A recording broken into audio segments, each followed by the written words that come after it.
Betting apps అంశంపై గత కొంతకాలంగా పోరాటం చేస్తున్న అన్వేష్ తాజాగా బాలీవుడ్ నటుడు సోనూ సూద్ పై సంచలన ఆరోపణలు చేశాడు.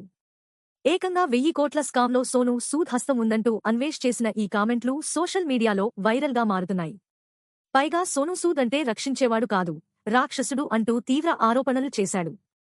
నిజానికి సోనూ సూద్ అనగానే సహాయానికి కేర్ ఆఫ్ అడ్రస్. ముఖ్యంగా కరోనా సమయం వచ్చినప్పుడు ఇతను చేసిన సేవలు దేశం మొత్తం మర్చిపోదు. ఏకంగా 2 లక్షల మంది వలసదారులను తమ ఇళ్లకు సురక్షితంగా చేర్చారు. ఇంతటి గొప్ప చరిత్ర ఉన్న సోనూ సూద్ను రక్షించేవాడు కాదు, రాక్షసుడు అంటూ కామెంట్స్ చేశాడు అన్వేష్. అంతేగాక సోనూ సూద్ బెట్టింగ్ సామ్రాజ్యానికే అధినేత అని, కరోనా టైంలో సోనూ సూద్ను కలియుగ కర్ణుడు అని అందరూ అన్నారని, అయితే అలాంటి కర్ణుడు రాక్షసుడుగా మారి వేల కోట్లు సంపాదించాడని కామెంట్స్ చేశాడు అన్వేష్. ఈయన భార్యను నిర్మాతగా పెట్టి 50 కోట్లతో సినిమా తీశారు. ఉన్న సొమ్మంతా దానం చేసే వీరికి 50 కోట్లు ఎక్కడి నుంచి వచ్చాయి? పైగా ఈ సినిమా కూడా ఫెయిల్ అయింది.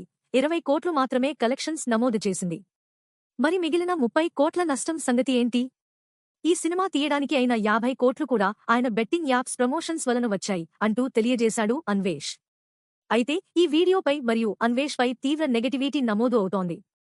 ఎందుకంటే గత కొన్ని రోజులుగా ఇటువంటి వీడియోలే రూపొందిస్తూ నిరాధారమైన ఆరోపణలు చేస్తున్న ఈ అన్వేష్ పై వీక్షకులలో ఆసక్తి కూడా తగ్గుతోంది.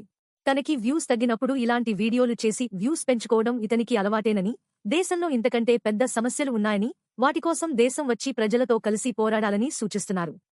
ఒకవేళ ఈ అన్వేష్ చెప్పినట్లుగా ఒక 50 కోట్ల బడ్జెట్ సినిమాకి 20 కోట్ల కలెక్షన్స్ వచ్చి ఆ సినిమా ఫ్లాప్ అయినా కూడా ఆ సినిమాపై digital rights, satellite rights, remake rights అంటూ అదనంగా మరో 50 నుండి 100 కోట్ల వరకు బిజినెస్ వస్తుందని, ఇంత చిన్న లాజిక్ ఈ ప్రపంచ యాత్రికుడు ఎలా మిస్ అయ్యాడు అని భావిస్తున్నారు.